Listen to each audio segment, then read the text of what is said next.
កំណើតស្ដាយអនុសាស្ដាយញាតទេកាធ្លាប់មករស់សុខសាន្តស្ដាយដល់ណាត្រីដល់សែនមនោរម្យខ្លួនខ្ញុំឃ្លាតឆ្ងាយដាច់ញ៉ាឡាយស្ដាយអ្នកចម្រៀងដែលបងបាត់សុនស៊ីសាមុតរស់សេរីសធាមបែនរនសុំមាត់អឹមយេណារីខ្លាយជាធូលីលាចាំងលោកា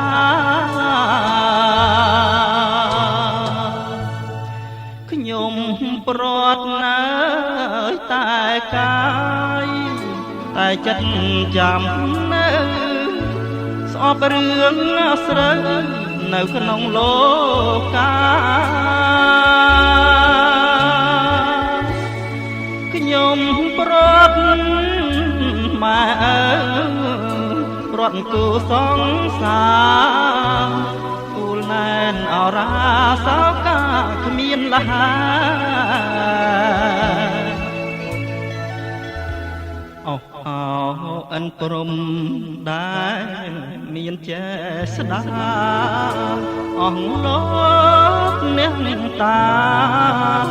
ទឹងទាំង5 3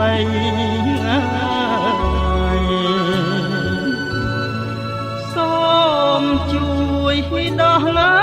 ទុកយើងខ្ញុំទាំងឡាយ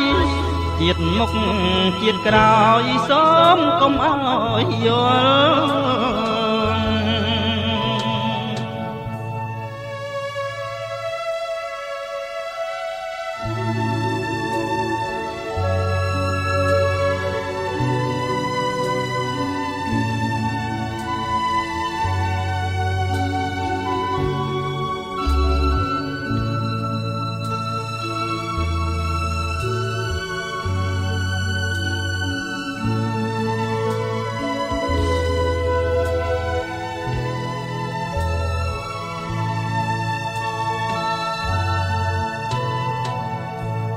ខ្ញុំប្រត់ណាតែកាយតែចិត្តចាំនៅស្អប់មករឿងអាស្រូវនៅក្នុងលោកាខ្ញុំប្រត់ណាម៉ែអើប្រត់គូសង្សារទ្រូងរែងខ្លោចផ្សាផ្ញើខ្លួនស្រុកគេអស់អោអិនព្រំដែលមានចេស្តាអស់លោកអ្នកតាទឹងទាំង5 3សូមជួយដោះណា